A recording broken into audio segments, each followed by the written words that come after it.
Good evening friends. बहुत बहुत स्वागत है आप लोगों का आपके अपने यूट्यूब चैनल MCSA एकेडमी में। फ्रेंड्स, आज हम लोग फिर से अपनी क्लासेस स्टार्ट कर रहे हैं पॉलिटिकल साइंस की, और उम्मीद कर रहे हैं कि आप लोगों को जैसे पिछली क्लासेस आपको अच्छे से समझ में आई हैं पॉलिटिकल साइंस की, शेष आगे की कक्षाएं भी बहुत अच्छे से समझ में आएंगी। आज का टॉपिक भी काफ़ी इंटरेस्टिंग और बड़ा रोमांचक टॉपिक है, जिसमें हम लोग आज संसद की प्रक्रिया के संदर्भ में प्रश्नों को देखेंगे और जानेंगे कि संसद में कार्यवाही गतिविधियां किस आर्टिकल के माध्यम से चलती हैं और कैसे कैसे किस किस टाइम पर संसद के किस सदन में यानी लोकसभा राज्यसभा में किस तरह की कार्रवाई का संचालन होता है। ये तमाम सारे विषयों पे हम लोग जानेंगे, जो कि हमारी जनरल नॉलेज के लिए भी बहुत उपयोगी है और साथ ही साथ कंपटीशन के पॉइंट ऑफ व्यू से तो इसका तो अद्वितीय स्थान है। ये भी हम लोग देखने वाले हैं। आइए स्टार्ट करते हैं फ्रेंड्स अपनी क्लासेस को। पहली आज की क्लास है संसदीय प्रक्रिया में, जिसमें हम लोग देखने चल रहे हैं पहले प्रश्न को। पहला प्रश्न हमारा है कि संविधान के किस अनुच्छेद में यह उपबंध किया गया है कि संविधान के अधीन रहते हुए संसद के प्रत्येक सदन द्वारा स्वयं अपनी प्रक्रिया और कार्य संचालन के लिए नियम निश्चित किए जाएंगे। ये किस आर्टिकल में दिया गया है, ये आपको बताना है। पहला कह रहा है दोस्तों आर्टिकल 118, दूसरा कह रहा है आर्टिकल 119, तीसरा कह रहा है आर्टिकल 112 और चौथा कह रहा है आर्टिकल 120। तो ये जान लीजिए दोस्तों कि संविधान के उपबंधों के अधीन रहते हुए संसद के प्रत्येक सदन द्वारा स्वयं के लिए, है ना, संसद के सदन द्वारा स्वयं अपनी प्रक्रिया और कार्य संचालन के लिए जो नियम निश्चित करने की जो संसद को शक्ति दी गई है, वो आर्टिकल 118 में ये वर्णित किया गया है। तो ये बात आपको बहुत पहले से पता रहा होगा और उम्मीद करता हूँ कि जिन बच्चों को नहीं पता होगा वो अच्छी तरीके से इसको रिवीजन कर लिए होंगे, समझ गए होंगे और उनसे अब कोई त्रुटि नहीं होगी। यानी कि संसद जो है अपने कार्यों का जो अपनी संसद की जो प्रक्रिया है और कार्य संचालन जो है वो किस आर्टिकल के माध्यम से करता है, 118 के माध्यम से करता है। चलिए अगले प्रश्न पे आते हैं। नेक्स्ट प्रश्न आपका है, उसमें कह रहे हैं कि भारत में संसदीय प्रश्न पूछने की प्रक्रिया की शुरुआत किस आर्टिकल के माध्यम से हुई या किस अधिनियम के माध्यम से हुई। पहला कह रहा है 1892 के भारत परिषद अधिनियम के द्वारा, दूसरा कह रहा है 1833 के भारत परिषद अधिनियम के द्वारा, तीसरा कह रहा है 1919 के मार्ले मिंटो सुधार के द्वारा और चौथा कह रहा है 1919 के मॉन्टेग्यू चेम्सफोर्ड सुधार के द्वारा। तो आपको जवाब देना है कि देखिए संसदीय प्रश्न पूछने की जो प्रक्रिया स्टार्ट हुई दोस्तों, ये अंग्रेजों के द्वारा की गई थी। ठीक है, अंग्रेजों के द्वारा स्टार्ट की गई थी ये प्रक्रिया। और कहाँ की गई थी? सबसे पहले जो संसदीय प्रश्न जो है प्रक्रिया की जो स्टार्ट की गई थी, प्रश्न पूछने की प्रक्रिया की गई थी, वो 1892 के अधिनियम के द्वारा इंग्लैंड में की गई थी। ठीक है, इंग्लैंड के द्वारा की गई थी भारत में पूछने के लिए। पूछा है प्रश्न यहाँ पे भारत में ना, तो इंग्लैंड के द्वारा, इंग्लैंड की देन है, मतलब कहने का सेंस आपका है ये इंग्लैंड की देन है। और कहाँ पर किया गया था, किस अधिनियम के तहत किया गया था? तो भारत परिषद अधिनियम 1892 के तहत ये स्टार्ट किया गया था सबसे पहले। और 3 तरह के प्रश्न पूछे जाते हैं, आपको मालूम होगा। एक होता है तारांकित प्रश्न और दूसरा होता है आपका अतारांकित प्रश्न और तीसरा होता है अल्प सूचना प्रश्न। क्या होता है? अल्प सूचना प्रश्न। ठीक है, अल्प सूचना प्रश्न होते हैं। ठीक है, तो ये 3 तरह के प्रश्न होते हैं। तो बहरहाल ये आपको 1892 के अधिनियम के तहत ये किया गया था, प्रश्न पूछने की जो व्यवस्था दी गई थी भारतीय संसद में। नेक्स्ट प्रश्न आपका है दोस्तों, कह रहा है निम्नलिखित कथनों में से कौन सा गलत है। ठीक है, इसमें देखिए ध्यान दीजिएगा, प्रश्न के एक एक शब्द थोड़े से कठिन शब्द बनाए गए हैं, तो उसको ध्यान रखिएगा। निम्नलिखित कथनों में से कौन सा गलत है? कूट की सहायता से बताना, क्या है आपको? गलत को बताना है कि सहायता से सही उत्तर का चयन कीजिए। गलत आपको बताना है, ध्यान रहे आपको। पहला कह रहा है सामान्यतः प्रतिदिन संसद के दोनों सदनों में बैठक के पश्चात कार्रवाई का प्रथम घंटा प्रश्नकाल का होता है। जी हाँ, 11 से 12 के बीच का प्रथम घंटा संसद की प्रक्रिया में सामान्य तौर पे क्या होता है? प्रश्नकाल का होता है। ये सही स्टेटमेंट आपका है, बताना आपको गलत है। ठीक है, दूसरा कह रहा है आपको कि प्रश्नकाल में संसद सदस्यों द्वारा लोक महत्व के राष्ट्रीय और अंतर्राष्ट्रीय सभी प्रकार के मामलों पर जानकारी देने के लिए मंत्रिपरिषद से प्रश्न पूछा जाता है। बिल्कुल सही है, ये लोक महत्व के, ठीक है, लोक महत्व के राष्ट्रीय प्रश्न जो होते हैं, अंतर्राष्ट्रीय मुद्दों के प्रश्न होते हैं, वो पूछे जाते हैं प्रश्न। किससे? गवर्नमेंट से पूछे जाते हैं, यानी मंत्रिपरिषद से, जो सरकार है उससे पूछे जाते हैं प्रश्न। ठीक, ये बिल्कुल सही है। तीसरा कह रहा है यह प्रक्रिया सर्वप्रथम अमेरिका में 1721 ईस्वी में शुरू की गई थी। जी नहीं, ये गलत है आपको। ये शुरू की गई थी इंग्लैंड में। इंग्लैंड में स्टार्ट की गई थी। ठीक है, तो ये आपका गलत हो गया। बताना था आपको कि इसमें से कौन सा गलत है दोस्तों। सही उत्तर का चयन कूट की सहायता से आपको करना है, यानी गलत कौन कौन से वो कूट में आपको बताना है। तो केवल ये गलत है, तो कूट में आपका तीसरा ऑप्शन राइट हो जाएगा यहाँ पे। चलिए अगले प्रश्न पे आते हैं। नेक्स्ट प्रश्न में कह रहे हैं कि सदन में पूछे जाने वाले प्रश्न अधोलिखित 3 प्रकार के होते हैं। ठीक है, यानी पूछ रहे हैं यहाँ पे सदन में जो प्रश्न पूछे जाते हैं 3 प्रकार के होते हैं प्रश्न पूछने वाले प्रश्न। अभी मैंने पिछले प्रश्न में इसकी चर्चा की थी, तो उम्मीद है आपको कोई असुविधा बिल्कुल नहीं हो रही होगी और आप बता रहे होंगे आसानी से। कह रहा है आपको सदन में पूछे जाने वाले प्रश्न अधोलिखित 3 प्रकार के होते हैं। पहला कह रहा है तारांकित प्रश्न। ठीक है, दूसरा कह रहा है मतलब पहले में ही कह रहा है तारांकित प्रश्न, उसका दूसरा कह रहा है अतारांकित प्रश्न, तीसरा कह रहा है अल्प सूचना प्रश्न। दूसरे वाले ऑप्शन में कह रहा है तारांकित प्रश्न, अतारांकित प्रश्न आधे घंटे की चर्चा। तीसरे में कह रहा है तारांकित प्रश्न शून्यकाल अल्पकालीन चर्चा, और चौथे में कह रहा है कोई नहीं। तो आप निश्चित तौर से जवाब आ गया होगा। मैंने पिछले प्रश्न में ही इसका जवाब दे दिया था। पहले में क्या कह रहा है आपका दोस्तों, तारांकित प्रश्न, अतारांकित प्रश्न और अल्प सूचना के प्रश्न, ये 3 तरह के प्रश्न पूछे जाते हैं। किसमें हुआ था, 1892 के अधिनियम में ये पावर भारतीय संसद में दी गई थी, संसद को दी गई थी। चलिए अगले प्रश्न में आते हैं दोस्तों। नेक्स्ट प्रश्न आपका है, निम्नलिखित कथनों पर विचार कीजिए। पहला है प्रश्न पूछने वाला सदस्य सदन में जब तुरंत उत्तर चाहता है तो वह प्रश्न के सिर पर, शीर्ष पर होना चाहिए दोस्तों, शीर्ष पर, प्रश्न के सिर पर नहीं शीर्ष पर। जस्ट अ मिनट,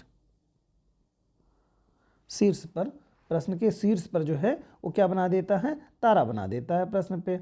ठीक है, क्या कर देता है कि प्रश्न जो पूछता है उस पर ये बना देते हैं तारा, स्टार बना देते हैं, तारा लगा देता है। अतः इसे तारांकित प्रश्न कहा जाता है। ठीक है, और दूसरा कह रहे हैं ये कि तारांकित प्रश्न का उत्तर तुरंत मौखिक रूप से दिया जाता है, ये दूसरा स्टेटमेंट है। तीसरा कह रहा है तारांकित प्रश्न के संबंध में पूरक प्रश्न भी पूछा जा सकता है। चौथे कह रहे हैं जवाब में इनका चौथा आपका ऑप्शन है कोई प्रश्न तारांकित प्रश्न है या नहीं, इसका निर्णय अध्यक्ष या सभापति द्वारा किया जाता है। यानी कि अगर लोकसभा में होगा तो स्पीकर महोदय करेंगे और राज्यसभा में अगर होगा तो सभापति महोदय कहेंगे। तो इसमें से आपको बताना है कौन कौन से इसमें सही हैं। ठीक है, निम्नलिखित में से पूछना था आपको कौन से सही हैं। तो आप जान रहे होंगे कि सारे प्रश्न के सारे इसमें ऑप्शन सही दिए गए हैं, चारों ऑप्शन सही हैं। क्यों सही है इसमें, पहले कह रहे हैं देखिए तारांकित प्रश्न में क्या होता है कि वो शीर्ष पर क्या बना देते हैं, जो भी प्रश्न उत्तर चाहते हैं तो प्रश्न पूछने के शीर्ष पर ही तारा बना दिया जाता है, उन पे शीर्ष पर स्टार लगा दिया जाता है। बिल्कुल ये सही बात है। दूसरे में कह रहे हैं कि तारांकित प्रश्न का उत्तर तुरंत मौखिक रूप से दिया जाता है। जी हाँ, तुरंत मौखिक रूप से ही उत्तर इसमें दिया जाता है तारांकित प्रश्नों में। ठीक है, और तारांकित प्रश्नों के संबंध में पूरक प्रश्न भी पूछे जा सकते हैं, बिल्कुल सही है। तीसरा भी आपका, चौथा कह रहा है कोई प्रश्न तारांकित प्रश्न है या नहीं, इसका निर्णय अध्यक्ष या सभापति करते हैं, बिल्कुल सही है। चारों ऑप्शन बिल्कुल करेक्ट हैं, उपयुक्त सभी ऑप्शन यहाँ पे आपका राइट हो जाएगा दोस्तों। नेक्स्ट प्रश्न है निम्नलिखित कथनों में से कौन सा सही है, ये आपको बताना है। यहाँ पर कोई एक सही हो सकता है या कूट के आधार पर देखेंगे तो सभी सही हो सकते हैं। कह रहा है जब प्रश्नकर्ता अपने प्रश्न का उत्तर तत्काल नहीं चाहता है तब वह प्रश्न के शीर्ष पर स्टार नहीं लगाता है, उसे अतारांकित प्रश्न कहते हैं। जी हाँ, बिल्कुल सही है अभी तक का स्टेटमेंट। दूसरा कह रहा है अतारांकित प्रश्न का उत्तर लिखित रूप में दिया जाता है, बिल्कुल सही है। अतारांकित प्रश्न का जवाब लिखित रूप में ही दिया जाता है। अतारांकित प्रश्न में पूरक प्रश्न नहीं पूछा जाता है। तो ये बात आपको जाननी होगी कि क्या होता है कि पूरक प्रश्न नहीं पूछा जाता है, ये सही है या गलत है। और चौथा कह रहा है उपयुक्त में से सभी। तो आप देख लीजिए कि मोस्टली क्या होता है, जो रिटर्न में जो आपके जवाब दिए जाते हैं तो उसमें पूरक प्रश्न पूछने की गुंजाइश नहीं रहती, क्योंकि लिखित रूप में रहता है तो उसका जवाब दे पाना मतलब एक प्रक्रिया, थोड़ी लंबी प्रक्रिया हो जाएगी। क्योंकि प्रश्न पे प्रश्न पूछने अगर करते रहेंगे, पूरक प्रश्न पूछते रहेंगे तो फिर वो जवाब देना थोड़ा सा मुश्किल हो जाएगा। इस नाते इस पर प्रश्न पूछे नहीं जाते हैं। तो ये आपका एक तरह से आप जान लीजिए गलत हो जाएगा। तो यहाँ पूछा है कौन सा सही है, पूछा है तो इस पर कह रहा है इसमें पूरक प्रश्न नहीं पूछा जाता है यहाँ पे। हाँ, ये तो सही कह रहा है। यहाँ पे कह रहा है तारा पूरक प्रश्न नहीं पूछा जाता शब्द कह रहा है ना दोस्तों, ये भी सही है, बिल्कुल सही है। तो तीनों सही हैं, तो प्रयुक्त सभी हो जाएगा दोस्तों। सॉरी दोस्तों, मुझे लगा कि ये प्रश्न पूछा जाता है, पूछ रहा है तो पूछा नहीं जाता है इसमें कह दिया है, तो बिल्कुल सही है। तीनों आपके सही हैं आपके। कोई भी आपके पूरक प्रश्न इसमें नहीं पूछे जाते हैं। थोड़ा प्रश्न जैसा मैंने अभी देखा, प्रश्न को मैंने पढ़ा, इसी तरह से आप भी बारीकी से प्रश्न को ध्यान दिया करिए कि प्रश्न में एक्चुअल में पूछा क्या है। आते हुए प्रश्न भी आपकी अगर लापरवाही जरा से भी होंगी तो गलत हो जाएगी, क्योंकि पूछा है यहाँ पर जैसे कहा था तारांकित प्रश्न में पूरक प्रश्न नहीं पूछा जाता है, बिल्कुल सही कहा गया था, तो प्रयोग सभी चौथा ऑप्शन सही हो गया। इसमें निम्नलिखित में से कौन सा कथन सही है, ये आपको बताना है कि कौन से कथन सही है। पहला कह रहा है अल्प सूचना प्रश्न पर का संबंधित किसी लोक महत्व, ये प्रश्न होना चाहिए अल्प सूचना प्रश्न का संबंध, ठीक है, अल्प सूचना का प्रश्न संबंध, ये संबंधित नहीं होगा, संबंध होगा दोस्तों, ये शब्द थोड़ा त्रुटिपूर्ण है, संबंध, ठीक है, का संबंध किसी लोक महत्व के तत्कालीन मामले से होता है जो साधारण प्रश्न के लिए निर्धारित अवधि के बजाय कम समय की सूचना पर पूछा जाता है, ठीक है, साधारण प्रश्न के लिए निर्धारित अवधि के बजाय कम सूचना पर पूछा जाता है, बिल्कुल सही कह रहे हैं ये स्टेटमेंट यहाँ तक सही है, पहला स्टेटमेंट सही है। दूसरा कह रहे हैं अल्प सूचना प्रश्न का उत्तर साधारणतः मौखिक रूप में दिया जाता है, तो इसका मौखिक रूप से ही जवाब दिया जाता है, ये भी आपका स्टेटमेंट सही है, यानी कि पहला और दूसरा स्टेटमेंट दोनों करेक्ट आपके हैं, तो दोनों ऑप्शन सी राइट हो जाएगा यहाँ पे आंसर आपका। नेक्स्ट प्रश्न है किसी साधारण प्रश्न को पूछने के लिए कितने दिन पूर्व सूचना देनी आवश्यक होती है, कितने दिन पूर्व की सूचना आवश्यक होती है, तो इसमें आपको जवाब देना है, फटाफट जवाब दीजिए, 10 दिन, 20 दिन, 30 दिन और 14 दिन, तो 10 दिन पूर्व सूचना देना आवश्यक होता है, ये आपका जवाब यहाँ पे राइट होगा। नेक्स्ट प्रश्न आपका है निम्नलिखित कथनों में से कौन सा या से सुमेलित है, यह बताना है। जब मंत्री द्वारा दिए गए प्रश्न के उत्तर पर यदि प्रश्न पूछा जाता है तो उसे पूरक प्रश्न कहा जाता है, बिल्कुल सही है, क्योंकि पिछले प्रश्नों में हमने बहुत अच्छे डिटेल में इस पर चर्चा की है। नेक्स्ट ऑप्शन है संसद में मंत्री परिषद के सदस्यों के अतिरिक्त अन्य सदस्यों से पूछे जाने वाले प्रश्नों को गैर सरकारी सदस्यों से पूछे जाने वाले प्रश्न कहा जाता है, बिल्कुल है, यानी कि मंत्री परिषद के अलावा जिससे भी प्रश्न पूछा जाएगा वो गैर सरकारी प्रश्न हो जाएगा दोस्तों, तो बिल्कुल सही है, दोनों सही है ऑप्शन यहाँ पे सुमेलित, पहला और दूसरा ऑप्शन दोनों करेक्ट हैं आपके। नेक्स्ट है दोस्तों जब किसी लोक महत्व के मामले में तारांकित, अतारांकित या अल्प सूचना प्रश्न द्वारा संसद में उत्तर दिया गया हो तथा उत्तर में कोई ऐसे तत्व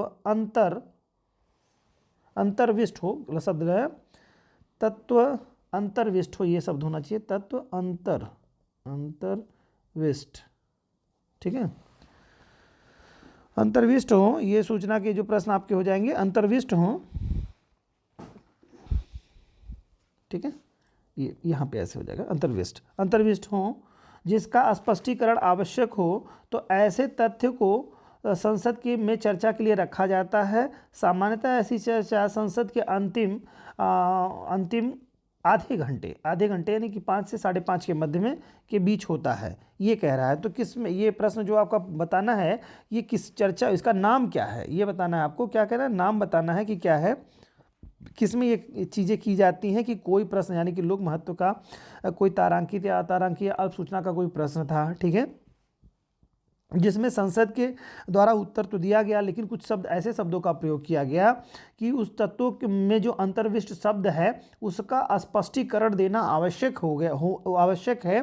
तो उस स्थिति में एक चर्चा की जाती है जो कि सामान्यतः शाम के 5 बजे से 5:30 बजे के मध्य में होती है, ठीक है, ये चर्चा चाहे वो लोकसभा हो चाहे राज्यसभा हो, ठीक है, तो ये की जाती है चर्चा।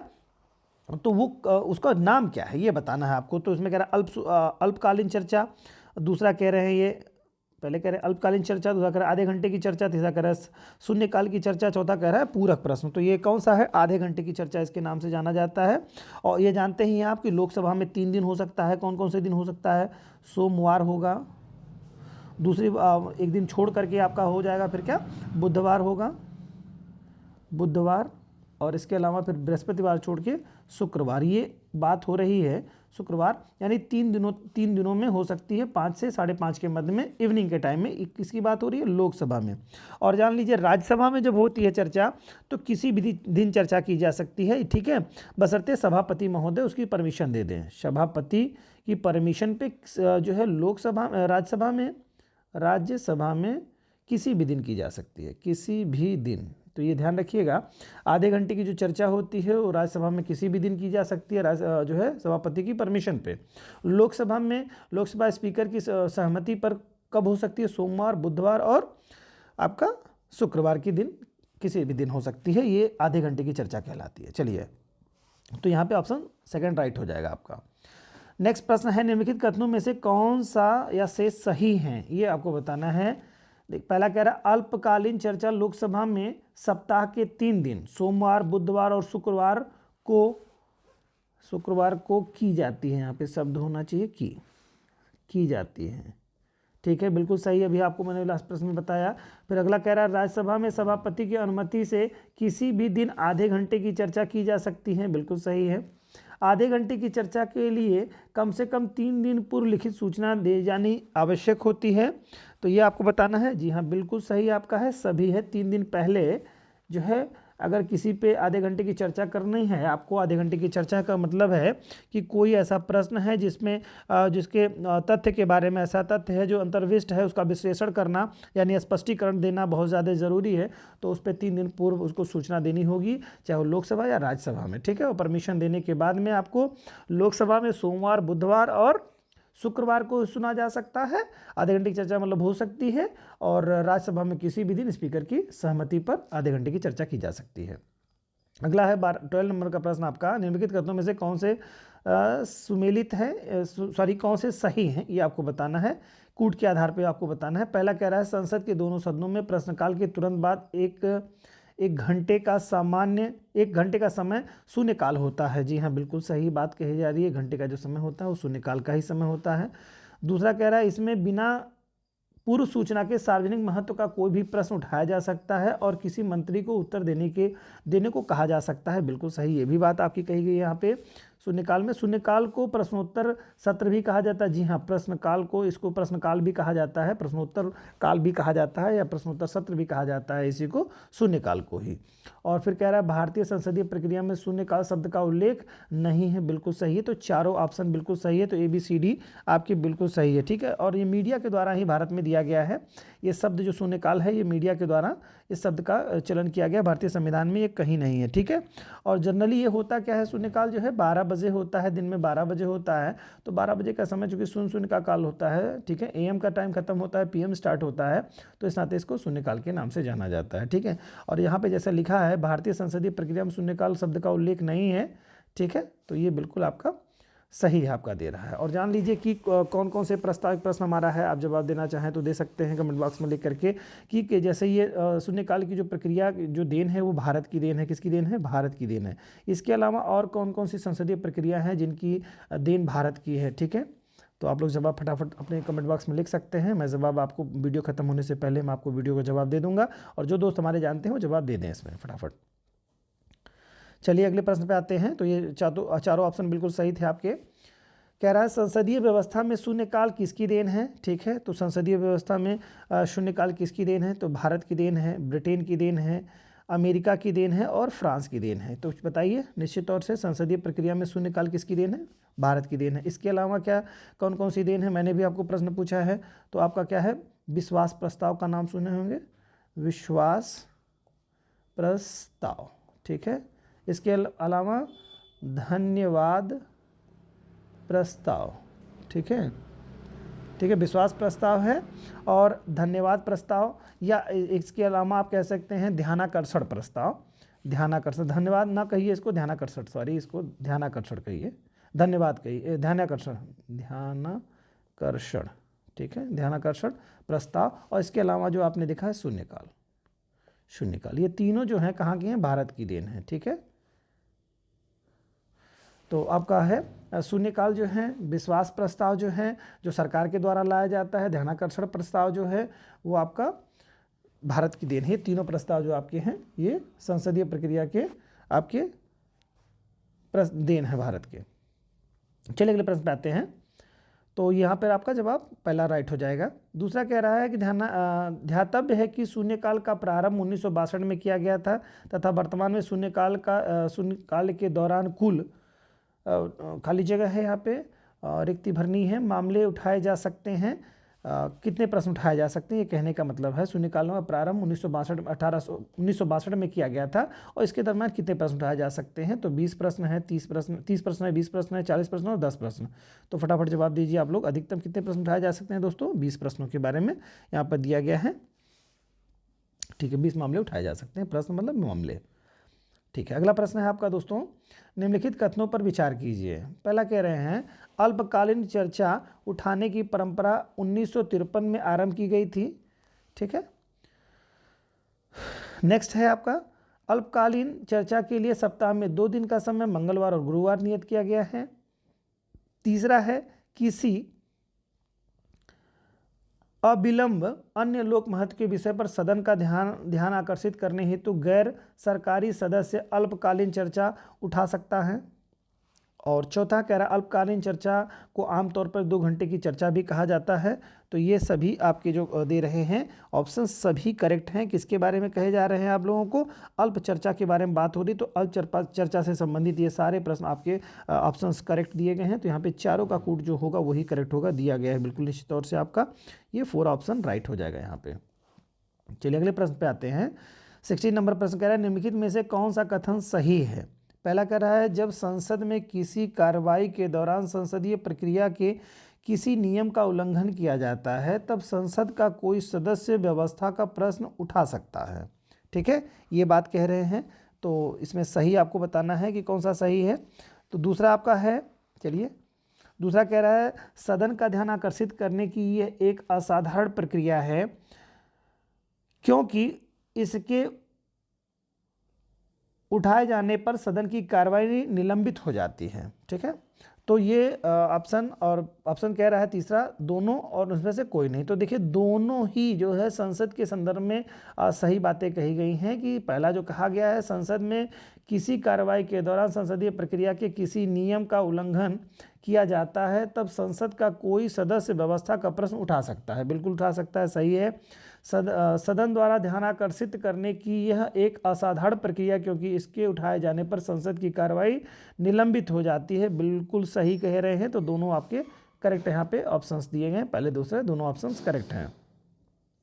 नेक्स्ट प्रश्न है कोई प्रश्न व्यवस्था का प्रश्न है या नहीं, इसका निर्णय कौन करता है। तो निश्चित तौर से कौन करेगा, आपका पीठासीन अधिकारी कह रहे हैं और राज्यसभा का अध्यक्ष कह रहे हैं, लोकसभा का अध्यक्ष कह रहे हैं और राष्ट्रपति कह रहे हैं। तो निश्चित तौर से कोई प्रश्न व्यवस्था का प्रश्न है कि नहीं, इसका निर्णय कौन करेगा, जो पीठासीन अधिकारी होगा। पीठासीन अधिकारी करेंगे अपने संसदीय प्रक्रिया में, है ना। तो अगर मान लो लोकसभा में है तो स्पीकर महोदय करेंगे, राज्यसभा है तो अध्यक्ष महोदय करेंगे, है ना, सॉरी लोकसभा है तो अध्यक्ष महोदय करेंगे और राज्यसभा है तो सभापति महोदय करेंगे। ठीक है दोस्तों, चलिए अगले प्रश्न पे आते हैं। तो पीठासीन हो जाएगा, पहला राइट आंसर होगा आपका। लोकसभा में आधे घंटे की चर्चा के लिए कौन से दिन नियत किए गए हैं, अभी पिछले प्रश्न में था, जवाब निश्चित तौर से आपको याद होगा। पहला कह रहे हैं सोमवार, बुधवार और शुक्रवार। दूसरा कह रहे हैं सोमवार, बुधवार और गुरुवार। तीसरा कह रहे हैं सोमवार, मंगलवार और बुधवार। और चौथा कह रहे हैं सोमवार, बुधवार और शनिवार। तो निश्चित तौर से एक दिन के गैप के आधार पर है, सोमवार है तो मंगलवार फिर छोड़ के बुधवार है, बुधवार के बाद में फिर बृहस्पतिवार छोड़ के शुक्रवार, यानी पहला ऑप्शन राइट हो जाएगा यहाँ पे। ये आधे घंटे की चर्चा वही जो 5 से 5:30 के मध्य में चलती है, उसके बारे में प्रश्न था ये। 19 नंबर प्रश्न है प्रश्नकाल की प्रक्रिया सर्वप्रथम कहाँ शुरू की गई थी। तो निश्चित तौर से आपको जवाब अभी याद होगा, पिछले प्रश्न में बताया गया है। पहले कह रहा है इंग्लैंड में 1721 ईस्वी में, दूसरा में कह रहा है अमेरिका 1721 ईस्वी में, तीसरे कह रहे हैं इंग्लैंड में 1722 ईस्वी में, चौथा कह रहा है फ्रांस में 1721 ईस्वी में। तो निश्चित तौर से जवाब आपको पता होगा इंग्लैंड में 1721 ईस्वी में। और लास्ट प्रश्न आज का है, प्रश्नकाल का समय होता है दोपहर 11 बजे से 12 बजे के बीच में। दूसरा कह रहा है 12 बजे से 1 बजे के बीच में, 1 बजे से, तीसरा है आपका दोपहर 1 बजे से 2 बजे तक, और चौथा कह रहा है 2 बजे से 3 बजे तक। तो निश्चित तौर से इसका जवाब आपको बहुत अच्छी तरीके से पता होगा। प्रश्नकाल जो पहला घंटा होता है उसी को ही आपको प्रश्नकाल के नाम से आप जानते हैं उसको।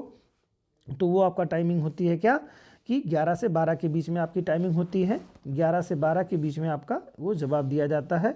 प्रश्नकाल के रूप में रहता है। ठीक है दोस्तों, तो ये आपका प्रश्नकाल का जवाब हुआ जो कि पिछले प्रश्न में था। तो उम्मीद करता हूँ दोस्तों कि ये संसदीय प्रक्रिया के जो 20 प्रश्न आपके रहे हैं निश्चित तौर से आपके लिए काफ़ी उपयोगी सिद्ध होने वाले हैं।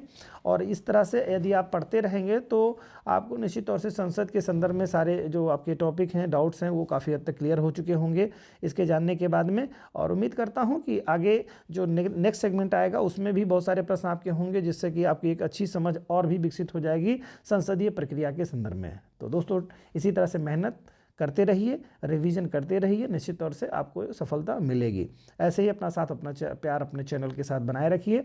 मिलते हैं दोस्तों नेक्स्ट वीडियो में, तब तक के लिए जय हिंद।